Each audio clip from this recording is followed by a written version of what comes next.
야고보서 4장 5절 제가 읽고 여러분들 읽고 같이 교독하고 마지막 10절만 함께 읽도록 하겠습니다. 5절입니다. 너희는 하나님이 우리 속에 거하게 하신 성령이 시기하기까지 사모한다 하신 말씀을 헛된 줄로 생각하느냐. 그러므로 일렀을 때 하나님이 교만한 자를 물리치시고 겸손한 자에게 은혜를 주신다. 그런즉 너희는 하나님께 복종할지어다. 마귀를 대적하라. 그리하면 너희를 피하리라. 그리하면 너희를 가까이 하시리라. 죄인들아 손을 깨끗이 하라. 두 마음을 품은 자들아 마음을 성결하게 하라. 슬퍼하며 애통하며 울지어다. 너희 웃음을 애통으로 너희 즐거움을 근심으로 바꿀지어다. 주 앞에서 낮추라. 그리하면 주께서 너희를 높이시리라. 아멘. 야고보의 겸손이라는 제목으로 말씀을 나누도록 하겠습니다. 여러분들 연인 사이에 질투를 해본 경험이 있습니까? 여러분 사귀어 봤나요? 여러분들 사귀고 사랑하는 사람이 생기면 또 너무 이렇게 또 좋아하고 그렇게 되면은 질투를 하기도 하죠. 우리 리더들하고 좀 나눠봤어요. 리더로 나눠봤는데 어떨 때 질투하냐. 그런데 심지어 이제 연인이 내가 사귀는 사람이 연예인을 보고 연예인을 너무 팔로우하고 이럴 때도 질투가 난다. 뭐 이렇게 대답하는 사람도 있었고, 왠지 내가 마음에 신경을 좀 나한테 신경을 좀 안 써주는 것 같다. 이러면 좀 질투가 나기도 한다 그러고. 저는 좀 질투를 잘 안 하는 편입니다. 질투를 잘 안 하는 편이고, 그래서 너무 질투 안 하면 좀 그럴 것 같으니까 약간 질투하는 척을 하는 편이긴 한데. 질투를 잘 안 느끼는데 어떤 거를 조금 느끼냐면 요즘 저희 집에 저희 아내가 이제 저희 집에 강아지들 있잖아요. 강아지들이 있으면은 종종 이제 아마존이나 뭐 이런데 뭐가 이렇게 주문이 돼 있어요. 보면은 강아지 간식이 뭐 한 보따리 이렇게 주문이 돼 있어요. 어디 나갔다 오면은 강아지 간식을 막 이렇게 종류별로 이렇게 사오고 막 그래요. 그러면 제가 약간 이제 농담 반 진담 반으로 아니 강아지 간식 뭐 이렇게 많이 사와? 내 간식은? 내 거는? 내 과자는? 약간 이렇게 물어봐요. 그러면 저희 아내는 뭐 없는데? 이러면서 너무나도 대수롭지 않게 강아지들에게 그 간식을 주고 강아지들은 꼬리치며 그 간식을 먹고 그것을 바라보는 저는 약간 소외감을 느끼고 내가 도대체 이 집에서 존재감이 어디에 있는 것인가 뭐 이런 것들을 느끼고 약간 그 정도 그런 느낌이 들 때가 종종 있습니다. 누군가를 사랑하면 내가 그 사람에게 전부이고 싶은 욕심이 좀 있는 거죠. 관심을 더 받고 싶고 더 신경 써줌을 받고 싶고 그렇습니다. 가장 우선순위가 되고 싶어 하는 게 내가 사랑하는 사람에게 좋아하는 사람에게 우선순위가 되고 싶어 하는 게 우리의 마음이죠. 또 짝사랑이 뭡니까? 짝사랑이 왜 가슴 아픕니까? 짝사랑이 가슴 아픈 이유는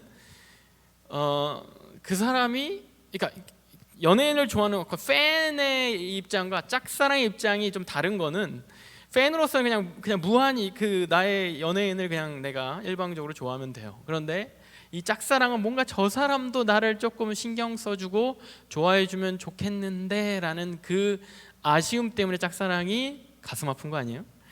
그런 것처럼 좋아하는 사람이 나를 생각해 주는 게 우리의 기대인 것이죠. 하나님한테 우리가 그런 존재라고 오늘 본문이 말하면서 사실은 시작하고 있습니다. 본문 5절이 이렇게 시작합니다. 너희는 하나님이 우리 속에 거하게 하신 성령이 시기하기까지 사모한다 하신 말씀을 헛된 줄로 생각하느냐. 하나님이 우리를 사모하는데 시기하기까지 사모한다라고 말씀하세요. 사실은 이제 시기라는 단어가 우리가 보기에는 약간 시기 질투, 약간 미워하고 막 약간 막 제 거 뺏고 싶고 막 이런 시기라고 생각하는데 여기에서 시기는 좀 질투의 의미가 맞습니다. 그래서 하나님이 질투하기까지 사모한다, 사랑한다라고 표현되어 있는 거예요. 하나님이 우리를 사랑하는데 우리에게 질투까지 느끼실 정도로 우리를 사랑한다라고 야고보서가 표현하고 있습니다. 여러분들 하나님 하면 떠오르는 단어가 뭡니까? 하나님 하면 떠오르는 단어, 하나님과 이렇게 하나님의 캐릭터 연결되는 단어, 사랑. 가장 먼저 사랑이죠. 우리 여기도 딱 하나님은 사랑이요. 그 밑에 있는 하나님 한 빛 뭐 이렇게 연결이 되기도 하고, 하나님 뭐 처음과 끝, 이렇게 하나님에 대한 캐릭터들이 되게 뭐랄까 고결하고 고상하고 이런 것들이 있는데, 그 중에 하나님의 캐릭터 중에 질투라는 것이 있습니다. 하나님은 뭐다? 하나님은 사랑이다. 하나님은 처음과 끝이다. 하나님은 빛이다. 뭐 하나님은 말씀이다. 이런데 하나님은 질투다. 이렇게 표현되는 것이 스스로 이렇게 하나님이 표현된 부분이 성경에 나옵니다. 출애굽기 34장인데요. 출애굽기 34장 14절에 너는 다른 신에게 절하지 말라. 여호와는 질투라. 이름하는 질투의 하나님입니다. 그냥 straightforward하게 여호와는 질투다. 여호와 이퀄 질투. Jesus 아니 하나님 God equal jealousy. 뭐 이거죠. 여호와는 질투라. 이름하는 그 여호와의 질투가 있다라는 거예요. 다른 신에게 절하면 하나님 질투하셔. 왜? 하나님은 질투거든. 질투의 화신이거든. 이건 무슨 그리스 로마의 신화에 그런 신화는 모의 신 뭐 이거 다 있잖아요. 질투의 신이 하나님이야. 뭐 이런 느낌은 아니고 하나님의 캐릭터 가운데 다 하나님의 사랑, 하나님의 캐릭터고, 뭐 인내 하나님의 캐릭터시고, 빛, 말씀 하나님의 캐릭터인데, 그 캐릭터 중에 또 하나 부인할 수 없는 캐릭터가 있는데 질투라는 거예요. 우리의 마음이 다른 곳에 가 있는 것, 특히 다른 우상에게 가 있고 절하고 마음을 뺏기고 거기에 행동하는 것에 대해서 질투하신다라고 하는 거예요. 출애굽기 20장 5절에 조금 더 구체적으로 나와 있습니다. 그것들에게, 우상들에게 절하지 말며 그것들을 섬기지 말라. 나 내 하나님 여호와는 질투하는 하나님인즉 나를 미워한 자의 죄를 갚되 아버지로부터 아들에게로 3, 4대까지 이르게 하거니와. 질투하는데 어느 정도로 질투하냐면 3, 4대까지 미워할 거야. 여러분들 상처, 연인이 뭐 이렇게 연인이 여러분들 질투하게 하잖아요. 그 질투가 연인의 자식, 그 자식의 자식 여기까지 이른대요.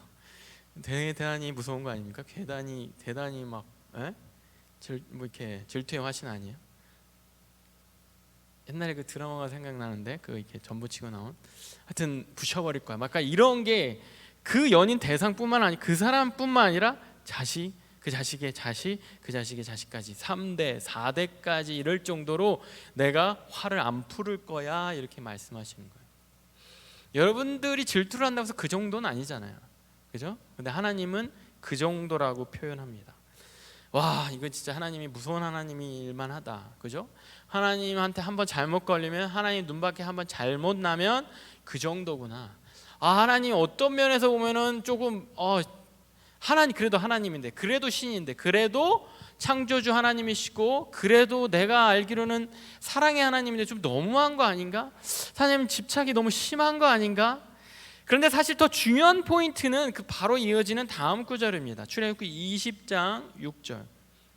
나를 사랑하고 내 계명을 지키는 자에게는 1000대까지 은혜를 베푸느니라. 나를 질투나게 하면 내가 3, 4대까지 내 화를 안 풀을 거야. 내 화가 안 풀릴 거야 라고 하나님이 선포하시는데, 나를 사랑하고 내 말을 들어주고 나를 사랑하는 자에게는 내가 1000대까지 은혜를 베풀 거야 라고 말씀하시는 거예요. 여기 무게중심 어디 있는 거예요? 여기 있는 겁니까? 3, 4대까지 풀리지 않는 분?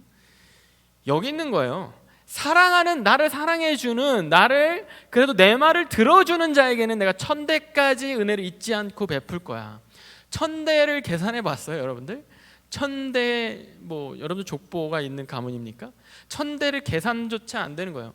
뭐냐면은 나를 사랑하는 자에 대해서 결코 내가 절대 잊지 않을 거야.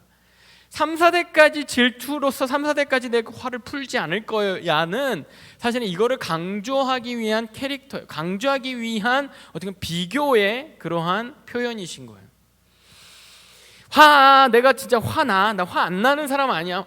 사람이 아니야. 화 안 나는 존재가 아니야. 화 안 내는 창조주가 아니야. 그냥 무조건 무조건적인 그냥 관심 없듯이 그냥 그러거나 말거나 사랑해주고 뭐 이런 존재가 아니라, 내 사랑은 질투할 만큼 뜨거운데, 내 사랑은 질투할 만큼 되게 강렬한데, 그래서 너가 혹시나 다른 데 절하고 나를 무시하고 나를 마음에서 멀리하고 나를 떠나면 내가 거기에 대한 화를 참을 수 없을 텐데, 그런데 나를 알아주고 나를 사랑해 준다면 내가 천대까지 있지 않을 거야 라고 말씀하시는 거예요. 우리가 하나님을 사랑함으로 오는 그 축복의 무게중심이 더 있다라는 거예요. 이게 하나님의 본심, 이게 더 하나님의 본심이라는 거예요. 그죠? 그러니까 어쩌면 우리한테 집착일 정도로 하나님이 우리를 사랑하고 또 우리로부터 하는 사랑의 리스폰스를 하나님 원하신다는 거예요. 우리가 사랑하는 존재로서 쟤도 나를 사랑해 줬으면 좋겠다라고 하시는 거예요. 하물며 저도 제가 요즘 큰일 난 게 있는데, 강아지들한테 정이 조금씩 들기 시작했어요. 마음이 조금씩 약해지기 시작했어요. 저 굉장히 이제 선을 잘 긋는 사람이거든요. 근데 이 선이 자꾸 허물어지고 마음이 자꾸 약해지기 시작했어요. 그래서 얘네가 죽으면 조금 슬플 것 같은데, 이 생각이 들면서 좀 약간 소름이 좀 돋았는데, 그러면서 하물며 이 강아지한테 정을 주면 얘가 나한테 리스폰스 해주길 바라는 게 우리의 마음이거든요. 내가 하물며 강아지한테도 그런데 사람한테도 내가 정을 주고 사랑을 주면 리스폰스 하길 바라는데, 그 바라는 마음이 하나님이 되게 강하신 거예요. 왜? 우리의 존재가 그렇게 만들어졌기 때문이거든요. 우리의 존재가 사랑의 관계를 하기 위해서 만들어졌기 때문이거든요. 하나님이 이 세상 우주 만물을 창조하시고 어떠한 것하고도 사랑의 관계를, 뮤추얼한 사랑의 관계를 맺지 않으세요. 딱 선이 분명하신 저처럼, 이렇게 딱 강아지를 대하는 저처럼. 그런데 인간에게만큼은 그 선 자체를 아예 만들지 않으시고 자기 캐릭터를 주시고, 그 캐릭터 주시는 이유가 사랑을 서로 주고 사랑을 받고 싶어 하시기 때문이에요. 우리를 향한 사랑에 있어서 물불을 안 가리시기 때문에 십자가의 사건까지, 예수 그리스도까지 내어주시는 분이에요. 그래서 우리가 그 사랑에 대해서 알아들이고 반응하기를 원하시는 겁니다. 그럼 우리가 어떻게 반응할 것이냐?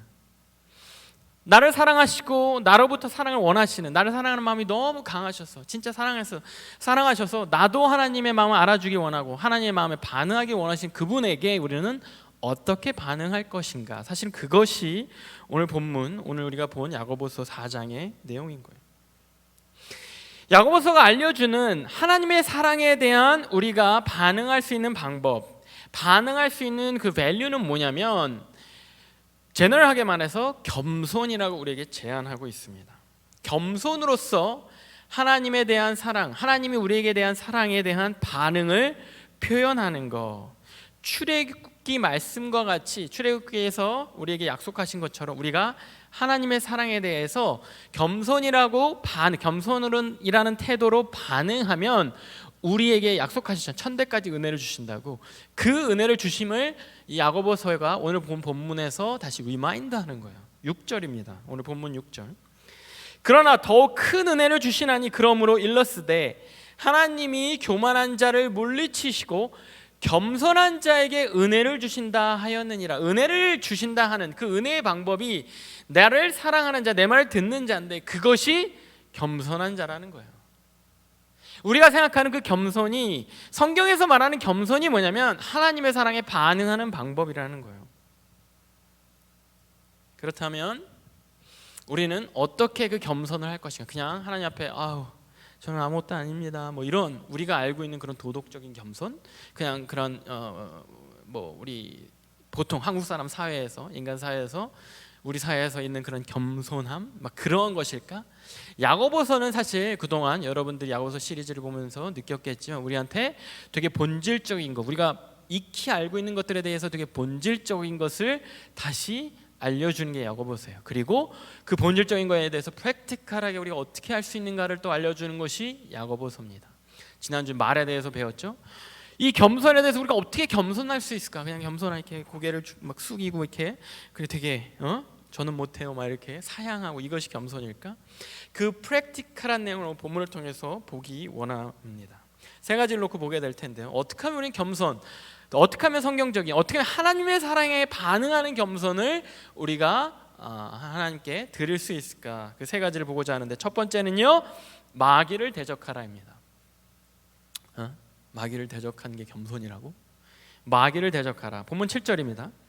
그런즉 너희는 하나님께 복종할지어다. 마귀를 대적하라. 그리하면 너희를 피하리라. 마귀를 대적하라라고 첫 프랙티컬한 그러한 우리가 할 수 있는 그러한 행동으로 마귀를 대적하라라고 해요. 마귀를 대적하라는 게 뭐야? Resist the evil, devil.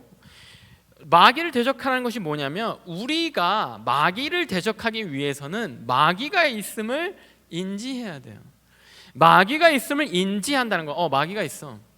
데보가 있어.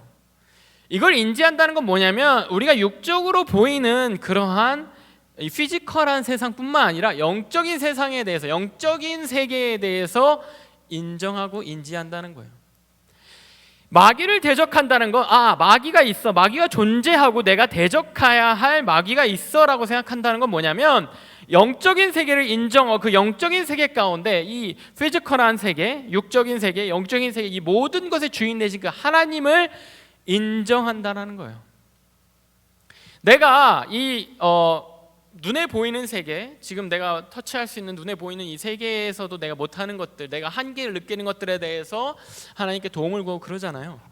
그런데 영적인 세계는 이보다 더 우리는 되게 vulnerable한 거예요. 영적인 세계에서는 더 하나님의 도움이 필요한 거예요. 그거는 우리한테 익숙한 세계가 아닌 거예요. 우리 눈에 보이는 세계가 아닌 거예요. 보이지 않는 세계 가운데 하나님을, 보이지 않는 하나님을 더 인정한다라는 거예요. 하나님의 존재를 더 인정하고 하나님의 존재 가운데 우리가 마귀를 어떻게 대적하겠습니까? 여러분, 마귀를 대적하기 위해서는 어떤 수련을 해야 돼요? 마귀에 맞서기 위해서 어떠한 훈련을 해야 됩니까? 하나밖에 없는 거예요. 하나님께 더 의지할 수밖에 없는 거예요. 여러분들, 우리는 어쩌면 이 현대사회에서 크리스천으로 살면서 영적인 세계를 너무 인정하지 않는 삶을 살지도 모르겠어요. 너무 영적인 세계에 관심이 없고 그러니까 육적인 세계, 육적인 세계의 이론, 지식, 과학 이런 것들로만 이 육적인 세계에서 일어나는 일들을 이 세상에 일어나는 일들을 해석하려고 하고 있는지도 모르겠어요. 그런데 우리가 우상을 섬기는 이유는 사실 이 영적인 거를 우리가 우상을 내가 뭔가 샤머니즘 그러한 우상, 신 이게 절한다. 이것을 그냥 우리가 무지해서라고 생각하는데 사실은 우리가 육적인 이 세계에 너무 포커스하고 집착하기 때문에 우상을 섬기는 거가 되는 거거든요. 자, 우리가 역사적으로 성경에 나오는 사람들이 우상을 섬길 때 왜 그렇게 되냐면 내가 지금 딱 보이는 세계에서 당장에 일어나는 나의 문제, 당장에 내가 원하는 것들에 대해서 해결해 주길 바라기 때문에 우상을 섬기는 거예요.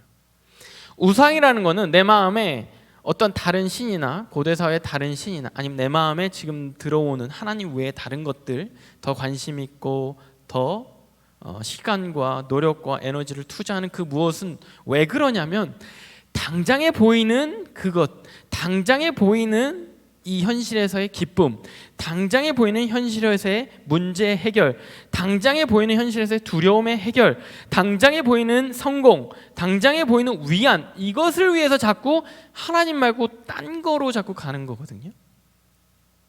다른 것에 의지하게 되는 거거든요. 예전에는 되게 인간이 갖고 있는 발견한 지식과 이런 것들이 한정되어 있으니까 안 보이는 것에서 보이는 물건 하나를 깎아놓고 이것이 위안을 주는 신이야, 이것이 위안을 주는 존재야, 이것이 나를 지켜주는 나무야, 이것이 우리에게 농사를 잘 되게 해주는 그런 돌이야, 이것이 우리가 올해 충분한 비를 내려줘야 되는 그러한 존재야, 이런 걸로 지정하고 우상이라는 것을 만들었단 말이에요. 현대사회는 비슷한 이유로 물론 종목이 우리가 디디고 있는 기반이 달라졌지만 결국엔 본질적으로 같은 이유로 이것은 우리에게 성공을 가져다 줄 무엇이야. 이것은 당장 나의 마음을 편안하게 해줄 무엇이야. 이것은 당장 내가 두려워하지 않아, 미래에 대해서 걱정하지 않아도 될 무엇이야. 이것들을 다 쫓아가면서 살고 있다라는 거예요. 이것들이 우상이라는 거예요. 이 피지컬한 것 때문에 우상이라는 것을 우리가 자꾸 찾고 그걸 섬기게 되는데, 이 뒤에는 우리를 우상에 포커스하고 우리를 우상으로 인도하는 영적인 마귀라는 것들이 있다라는 거예요. 영적인 유혹들이 있다라는 거예요. 영적인 그러한 세계가 있다라는 거예요. 그것을 인정하지 못해요. 그냥 이것들이 다 그냥 현실에서 피지컬이 이 스텝을 밟아야 내가 두려움 없이, 미래에 대한 걱정 없이 살 수 있어. 이 스텝을 밟아야만 내가 위안을 얻을 수 있어. 이 스텝을 밟아야만 내가 치료받을 수 있어. 내가 더 건강해질 수 있어. 오로지 그것에만 우리가 포커스하고 있다라는 겁니다. 그런데 그 존재를 우리가 대적하기 시작할 때, 내가 자꾸 두려움을 내가 해결하고 싶어하는 이 두려움을 해결할 수 있을 거라 믿는 이 존재, 본질적으로 내 두려움 자체가 드는 이유, 이것이 그냥 내가 보이는 게 아니라 내 뒤에서, 내가 보이지 않는 곳에서 나에게 유혹하고 불안하게 만들고 나를 시험하는 그 어떠한 영적인 존재가 있구나라는 것을 깨닫고 대적하기 시작할 때, 그것이 오히려 하나님께 우리가 의지하게 되고 하나님께 복종할 수 있게 하는 과정이라는 거예요. 그래서 우리가 겸손하고 하나님께 반응하는 과정이 마귀를 대적하는, 그 프랙티컬한 과정이 마귀를 대적하는 거라고 하는 겁니다. 두 번째는요, 우리가 어떻게 겸손할 수 있을까? 하나님의 사랑에 반응하는 겸손을 할 수 있을까? 두 번째 프랙티컬한 것은 손을 깨끗이 하고 마음을 성결하게 하는 것입니다. 본문 8절입니다. 하나님을 가까이 하라. 그리하면 너희를 가까이 하시리라. 죄인들아 손을 깨끗이 하라. 두 마음을 품은 자들아 마음을 성결하게 하라. 손을 깨끗이 하라, 마음을 성결하게 하라 라고 나오는데, 손을 깨끗이 하고 마음을 성결하게 하라는 말이 다른 말로 우리가 익히 알고 있는 말로 뭐냐면요, 회개하라입니다.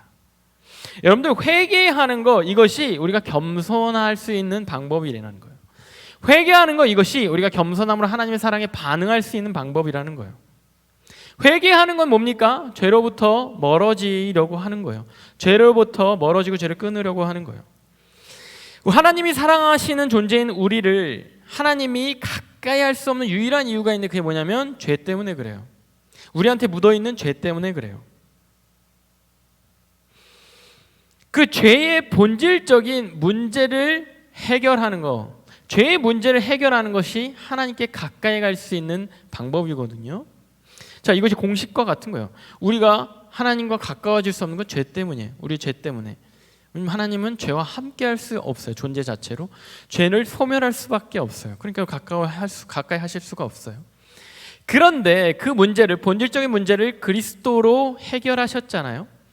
죄의 문제를 해결하셨는데, 그래서 본질적으로 그리스도 때문에 다시 하나님과 교제할 수 있는 그러한 스테러스가 됐는데, 그런데 매일 내가 짓는 죄, 그것이 나의 손과 발을 계속 더럽게 한단 말이에요. 존재적으로 내가 깨끗해졌는데 매일 짓는 죄가 내가 손과 발을 자꾸 더럽힌단 말이에요. 그래서 하나님이라는 존재와 악수할 수 없고 하나님 존재와 가까이 할 수 없는 거예요. 어떻게 생각하면 되냐면, 극심한 전염병에 걸린 사람이 있다고 쳐봅시다. 이 극심한 전염병, 그냥 뭐 우리가 겪었던 팬데믹, 코로나 그 저리 가라, 그냥 이 사람과 같은 공간에서 숨 쉬는 것만 해도, 그냥 터치하는 것만으로도 이 전염병이, 죽음의 전염병이 전염된다고 생각해 보세요. 이 사람은 완전히 격리되고 완전히 분리돼 있겠죠. 그런데 하나님과 이게 만날 수조차 없는 존재가 된 거예요. 그런데 하나님이 그 병을 치료해 줬어요. 병을 치료해 줬으므로 어떻게 돼요? 이제는 만날 수 있어요. 이 전염병은 나았으니까. 이제 전염병은 나았는데 이제는 하나님을 만날 수 있는데, 그 이유는 어떻게 되냐면, 그 관계 가운데 더 가까운 만남을 하기 위해서 그냥 잘 씻으면 돼요. 냄새 안 나면 됩니다. 잘 씻고 깨끗한 상태로 그냥 매일매일 목욕하고 만나면 돼요. 내 연인이 그렇게 만날 수 있게 되는 그 연인과 함께 더 가까이 친밀하게 할 수 있는 거, 깨끗한 상태로 그 연인과 가까이 만나면 되는 거예요. 그래서 6절이었나요? 8절이 하나님을 가까이 하게 하는 방법이 회개하는 거라고 표현하고 있는 거예요. 내가 매일매일 삶 가운데 자꾸 짓는 손이 또 더러워졌어. 발이 또 더러워졌어. 머리를 또 안 감았어. 머리에서 냄새가 나. 하나님과 가까워질 수 있는 방법이 그것을 내가 다시 씻고 그것만 그냥 다시 씻어내면 돼요. 그리고 하나님과 가까워질 수 있는 그런 교제의 방법이 회개라는 거예요. 사실은 우리가 회개를 하지 않는 이유는 두 가지죠. 이 회개 자체가 무의미하다고 생각하는 거예요. 무의미하다고 생각하는 이유는 예수님 해결해 줬다고 하는데 뭐 다 끝난 거 아니야? 라는 거와 맨날 또 오늘 회개하면 내일 또 그 죄를 짓는데 오늘 손 씻으면 내일 또 더러워질 거 아니야. 그냥 손 씻지 않아요. 귀찮잖아. 오늘 씻으면 내일 또 손이 더러워지니까 또 씻어야 되고 또 씻어봤자 내일 모레 또 더러워지니까 또 씻어야 돼. 그냥 안 씻으면 편하잖아. 이건 뭐냐면요, 이런 이유로 회개를 하지 않는 거는 하나님과 가까워짐에 관심이 없다는 거예요. 하나님과 가까워짐에 관심이 없기 때문에 내가 사랑하는 사람 앞에 깨끗하게 사랑하는 사람을 더 가까이 허그하고 손잡고 그러한 것에 대한 관심이 없는 거예요. 그럴 필요가 없으니까 손을 씻을 필요도 없는 거예요. 그럴 필요가 없으니까 머리 안 감아도 되는 거예요. 그럴 필요가 없으니까 내 몸에 냄새가 나도 괜찮은 거예요. 나만 좀 참으면 되거든. 하나님과 더 가까워지는 인티메트한 관계에 관심이 없을수록 회개에 관심이 없습니다. 반대로 하나님과 가까워지는 인티메트한 그 관계, 사랑의 관계, 하나님과 더 가깝고 싶다, 더 인티메트하고 싶다에 관심 있는 사람은 내 손이 더럽구나, 내 발이 더럽구나, 더 깨끗하게, 마치 연인을 만나러 이렇게 단장을 하는 사람처럼 더 깨끗하게 주님을 만나야지, 더 깨끗하게 주님과의 관계에 들어가야지, 깨끗하게 하나님 더 가까이 하나님께 더 깨끗한 나의 모습 보여드려야지, 이러한 마음을 갖게 된다는 거예요. 그래서 그 하나님의 사랑하는 마음에 프랙티컬하게 겸손함을 표현할 수 있는 방법이 회개라고 하는 겁니다. 세 번째는요, 마지막 세 번째는 애통하라입니다. 애통하라. 본문 9절입니다. 슬퍼하며 애통하며 울지어다. 너희 웃음을 애통으로, 너희 즐거움을 근심으로 바꿀지어다. 이상합니다. 성경은 많은 부분에, 대부분의 부분에 주님 때문에, 하나님 때문에 기뻐하고 하나님 때문에 즐거워하라고 표현되어 있는데 여기서는 근심하래요. 하나님 때문에 원래 걱정하지 말라, 두려워하지 말라라고 항상 표현되어 있잖아요, 모든 성경은. 그런데 근심하래요. 애통하래요. 애통한다는 건 슬퍼함이 너무 심해가지고 이 속에, 내장에 고통이 온다는 게 애통하는 거거든요. 너무 슬퍼서 고통이 오는 거예요. 막 내장이 꼬이듯이 막 슬퍼서. 그런 상태가 되라는 거예요. 슬퍼하래요. 웃음을 애통으로, 즐거움을 근심으로 바꾸래요. 이게 뭔 말입니까? 여러분들, 우리의 신앙생활은 주 안에서 기뻐하는 거죠. 주님 안에서 기뻐하고 주님 안에서 즐거워하는 거죠. 그런데 다시 잘 말하면 주 안에서 기뻐하고 주 안에서 즐거워하는 것이 신앙생활이에요. 하나님의 자녀된, 하나님을 믿는 자는 주 안에서 기뻐하고 주 안에서 즐거워하는 거예요. 근데 그게 아닌 곳에서 자꾸 기뻐하고 그게 아니어도 즐거운 것이 우리의 삶이에요. 굳이 하나님이 없어도 기쁘고 굳이 하나님이 없어도 즐거워. 여러분들 곰곰이 생각해 보세요. 지난 한 주, 지난 한 달, 지난 1년 여러분 기뻤던 이유들 있잖아요. 즐거웠던 이유들 있잖아요. 여러분들 솔직하게 생각해 보세요. 그것이 하나님과 관련이 있습니까? 여러분들 삶에 하나님을 뺀다고 생각해 보세요. 예수님을 뺀다고 생각해 보세요. 그럼 여러분들이 그때 느꼈던 그 기쁨, 그 즐거움, 그게 없어질까요? 여러분들이 기뻐했던, 여러분들 기쁘게 했던, 너무 좋다, 너무 행복해, 뭐를 새로 사게 돼서, 아니 어디에 잘 뭐가 일이 풀려서, 아니 기대하지 않았던 어떤 선물을 받게 돼서, 아니 뭐 새로운 관계가 시작돼서, 새로운 뭐 사귀는 관계가 시작돼서, 새로운 직장을 잡게 돼서, 프로모트를 받아서, 아니 어디에 합격이 되어서, 아니 그런 모든 그런 과정 가운데 여러분들 기뻤잖아요. 즐거웠잖아요.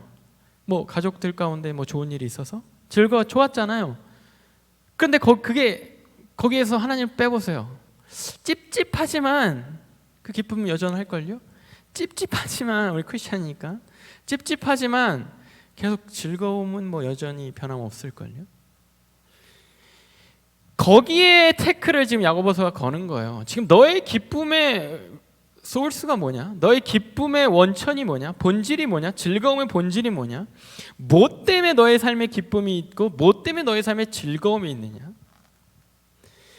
기쁨을 애통함으로 즐거움을 근심으로 바꾸라는 건 뭐냐면, 지금 하나님이 지금 그 기쁜 거, 내가 기뻐하는 거, 내가 즐거워하는 것에, 물론 하나님이 그것을 우리의 행복을 좋아하시지만 하나님이 진정으로 생각하는 것에 대해서 생각해 봤어?를 말씀하고 있는 겁니다. 야고보서가 쓰여졌던 시대나 지금이나 말세입니다. 말세, 세상이 마지막 때가 가까우는 그런 현상과 징조들이 있었던 시대예요. 야고보서가 쓰여졌을 때는 실제적인 믿는 자들의 핍박과 막 그러한 고난이 있었던 시대였고, 지금 우리 이 세대는 여러분들 요즘 뉴스 보면 이게 2023년이 맞나 싶을 정도로 여전한 자연재해 앞에 속수무책인 인간? 여러분 계속 지금 지구가 세계적으로 기록적인 폭염을 기록하고 있죠.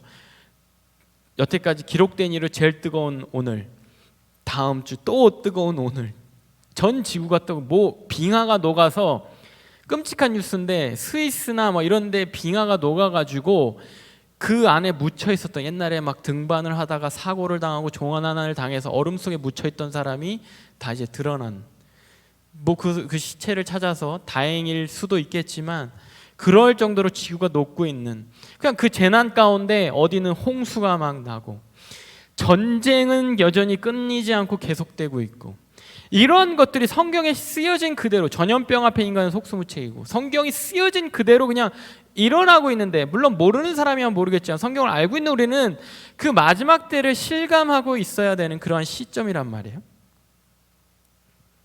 그 시점 가운데 우리가 부인할 수 없는 마지막 때의 이 징조 가운데, 여러분들 우리가 이 마지막 때를 무서워하고 진짜 세상이 끝나겠다 뭐 두려워하고 이래서 근심해야 되고 이래서 애통해야 되고 그런 게 아니라, 이때를 바라보시는 그 하나님의 마음은 뭘까를 생각하면서 우리는 애통해하고 근심해야 된다라는 거예요.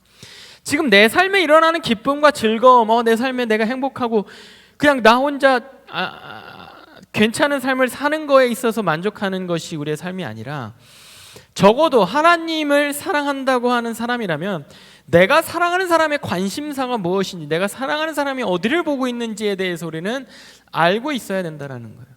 야고보의 때나 지금 우리 때나 하나님은 아직 잃어버린 영혼들이, 하나님은 아직 당신의 백성이 핍박받고 있고 고통받고 있고, 하나님의 관심은 아직 돌아오지 않는 그리스도의 그 이름을 모르는 그 자들, 지금 이 피지컬한 이 세대가 끝나면 그냥 영원한 죽음으로 갈 그들을 향한 애통하고 근심하고 속상한 마음을 갖고 있다는 거예요. 내 삶을 즐기지 말라는 것이 아니라, 나에게 주어진 기쁨, 나에게 주어진 축복에 대해서 즐기지 말라는 것이 아니라, 거기에 대해서 우리가 관심이 더 가고 있냐라는 거예요. 내가 기쁘면 기쁘고, 내 안에 좋은 일이 생기면 좋고, 내 안에 즐거운 일이, 내 삶에 즐거운 일이 생기면 즐겁고, 나는 행복한 것 같아, 아니면 그 행복을 위해 살아가면, 그러면 되는 것이 아니라, 내가 사랑하는, 나에게 사랑을 주고 있고 내가 또 사랑하는 그 존재가 관심 갖고 있는, 그 존재가 애통하고 있는, 그 존재가 걱정하고 있고 고민하고 있는 것에 대해서 지금 그것을 좀 변환해서 그것 좀 봐라, 그 말을 하고 있는 겁니다. 예수님 당장 오셔도 괜찮다? 마지막 때의 징조 가운데? 우리가 하나님의 괜찮은 사람 꽤 많죠. 청년들 중에 굉장히 하나님 오셔도 이런 질문을 저희가 목장 모임 때 했던 것 같은데, 뭐 리더들 가운데서도 뭐 내일 오셔도 뭐 전 괜찮아요. 삶이 너무 힘들거든요. 우리 삶이 너무 힘들잖아요, 그죠? 미련 별로 없잖아요. 그런데 거기에 대해서 괜찮다라고 하는 사람들은 이걸 생각해 봐야 된다는 거예요. 그냥 나 혼자 하면 괜찮죠. 여러분 예수 믿고 다 천국 갈 겁니다. 괜찮죠. 그런데 하나님의 관심은, 왜 하나님의 오심이 재림이 이렇게 마지막 징조가 막 계속 일어나고 있는데도 더디냐. 하나님 믿는, 지금 우리가 터키 땅을 가지만 터키 땅뿐만 아니라 하나님 믿는 백성들이 지금 세계 곳곳에서 핍박받고 믿는 거 하나 때문에 진짜 끔찍한 톨처를 당하고 있는 이 상황 가운데 예수님은 자꾸 오는 것을 늦추시느냐. 그 하나님 마음을 봐야 된다는 거예요. 당장 뭐 끝나면 뭐 난 좋겠죠. 근데 우리는 그 수준으로 생각하면 안 된다는 거예요. 내가 사랑하는 그분이 이 하나님 다시 오심을, 예수님 다시 오심을 늦추고 있는 이유는 세상이 이렇게 엉망진창인데도 늦추시고 아직도 그것을 와서 다 좀 해결해 주셔야 되잖아요. 그걸 아직 기다리고 있는 이유는 그 안에서 아직 이 복음을 들어야 되는 존재가 있기 때문에. 그냥 오시면 심판하시고 끝나니까. 그 심판대 앞에 아직은 심판대 앞에서 그 영원한 죽음의 판결을 받지 말아야 되는 존재들이 아직 많이 있기 때문에, 그 마음을 알면 사실 예수님 내일 와도 그만이에요. 뭐 미련 없어요. 이렇게 대답하고 끝날 수 없다라는 거예요. 그냥 내 삶에 그냥 괜찮은, 내 삶에 좋은 일들, 행복, 소소하지만 작은 행복 있으면 좋아요. 그러면 전 만족해요. 라고 끝낼 수 없다라는 겁니다. 그것이 우리가 터키 선교를 가고 파나마 선교를 가고 어디를 가는 이유입니다. 터키 아까 말했듯이 멀고 비행기만 13시간이요. 멀고 열매가 없는 나라고 선교사님도 막 지쳐가는 그러한 나라예요. 선교지 가서 우리가 뭐 해프는 한 도시에서 해프는 한 도시에서 이렇게 사역을 하게 되는데, 우리가 14명이 가잖아요. 우리가 아이들과 함께 VBS 캠프를 해요. 초등학교 이제 뭐 중고등학교까지 VBS 캠프를 해요. 몇 명을 대상으로 하면 11명을 대상으로 해요. 약간 뭐 굳이 비교하자면 손님보다 종업원이 많은 그런 상황이에요. 그런데 터키란 나라는 그 11명이 대단히 기적 같은 아이들이에요. 이 무슬림에 그냥 기독교를 믿는 것 자체가 그냥 상상할 수 없는, 왜 믿어? 약간 기독교를 왜 크리스찬이야? 막 이런 나라에 심지어 핍박받고 이란에서 핍박을 피해서 목숨을 건지려고 넘어온 그 사람들, 그 아이들이란 말이에요. 그 아이들 11명을 대상으로 우리가 지난 몇 주, 몇 달 동안 준비한 것들을 쏟아부어 줄 거예요. 뭐 1:1 과외처럼. 그냥 보기에 얼마나 초라합니까? 우리가 그 돈을, 그 시간을 들여서 청년부에 15명이면 퍼센테이지로 되게 큰 퍼센테이지잖아요. 그렇게 가서 고작 11명? 그런데 그들이 그곳에서, 아무것도 없는 곳에서 11명의 씨앗과 같은 존재들인 거예요. 우리는 그 씨앗에게 어떻게든 짧은 기간이지만 어떻게든 물을 주고 어떻게든 뭐 영양제를 꽂아주고 어떻게든 이 씨앗이 죽지 않고 싹이 나게 해주기 위해서 그것을 우리의 시간과 에너지와 물질을 투자해서 가는 거예요. 흔히들 사과 안의 씨앗은 쉽게 셀 수 있지만 씨앗 속의 사과는 셀 수 없다라고 누가 말씀하셨는데, 그런 것처럼 이 아이들을 통해서 뿌려질 복음의 씨앗은 우리가 가늠할 수 없는 거예요. 그것이 터키 땅이 될 수도 있고, 그것이 이란 땅이 될 수도 있고, 그 외의 지역이 될 수도 있고, 그냥 그것을 바라보고 우리는 가는 거예요. 왜? 그것이 나를 사랑해 주시는 그분의 마음이기 때문에. 나를 사랑해 주시는 그분이 붙들고 계속 이렇게 안 놓치고 붙들고 있었던 그 성도들이기 때문에. 지진 났던 지역을 가게 됩니다. 그 지역은 진짜 약간 기독교에 대해서 철옹성과 같은 지역이에요. 못 들어가요. 거기에 선교사님 피해가 하나도 없었거든요. 왜? 선교사님, 한국인 선교사님 없어요. 들어갈 수가 없어요. 들어갈 수도 없고 되게 시리아 접경 지역이고 되게 위험한 지역입니다. 사실은 여행 금지된 지역이에요. 그런 지역에 우리가 가게 된 이유는 뭡니까? 하나님이 어찌되었건 너무나도 비극적인 일이지만 거기를 흔드셔서 그것이 이제는 스스로 문을 열고 다 초청하고 있어요. 다 받아들이고 있어요. 우리 또 물자를 가지고 또 들어갑니다. 그 물자를 가지고 어떻게든 소망이 없고 어떻게든 삶의 터전을 잃어버린 그들에게 작은 희망의 소망의 불씨나마 전달하러 갑니다. 바디워시 우리가 했잖아요. 우리가 한 바디워시 여러분들 가사를 봤는지 모르겠는데 예수님 얘기 한마디 안 나옵니다. 그냥 믿음이라는 그러한 단어로 거기에 소망이라는 그러한 의미를 전달하는 그러한 바디워시 노래거든요. 그냥 그걸로 어떻게든 이들이 직접적으로 예수님이라는 걸 듣지 못하지만 어떻게든 위로를 받고 영적으로 우리가 보이지 않는 영적으로 이들이 무언가 하나님에게 그리스도에게 가까워지길 바라는 마음으로 가는 거예요.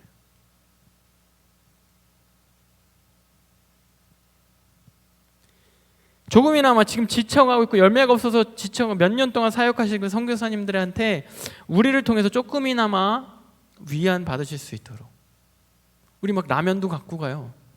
김도 갖고 가요. 그런 거 구하기 되게 힘드시거든요. 그거 갖고 그거라도 먹으시고 그 얼마나 초라해요. 라면 몸에 안 좋아서 안 먹잖아요. 그거라도 드시고 힘내셔서 이 사역하시는데 조금이라도 위안 얻으시도록 그거 갖고 가는 거예요. 그게 선교인 거예요. 하나님이 우리를 사랑해 주시는 그분이 하시는 일에 조금이라도 뭐라도 도움이 되려고 가는 것이 선교입니다. 나아가지 못하는 분들 같이 팀으로서 가지 못하는 분들도 같은 마음 품을 수 있다고 생각합니다. 같은 마음으로 기도해 줄 수 있다고 생각합니다. 같은 마음으로 하나님 마음에 반응할 수 있다고 생각합니다. 나를 사랑하는 사람을 질투나지 않게 하려면 그 사람을 제일 우선으로 생각해 주면 됩니다. 그 사람이 싫어하는 거 안 하고 그 사람의 말을 더 잘 듣고 그 사람에게 더 가까이 가는 거, 그 사람을 더 가까이 하는 거, 그것이 그 사람을 나를 사랑하는 사람을 질투나지 않게 하는 그 사람 우선순위로 생각하는 방법인 거예요. 하나님을 알아들이고 하나님을 더 의지하는 법, 마귀를 내쫓고 하나님에게 더 가까이 가려고 계속해서 회개하고 그리고 하나님 마음 알아들이고 내 삶에 있는 나에게 일어난 일에 일비하지 않고 기뻤다가 슬펐다가 이러지 않고 하나님이 생각하시는 하나님의 마음을 하나님의 생각을 알아들임으로 나오는 그 근심과 애통함을 즐거이 하는 그것이 우리가 할 수 있는 겸손이라고 야고보서가 말하고 있어요. 그리고 그 겸손이 나를 사랑하신 하나님의 사랑에 대한 반응이라고 말하고 있습니다. 그러한 겸손한 신앙생활을 하는 겸손한 한 주를 보내는 여러분들 되기를 주님의 이름으로 소원하겠습니다.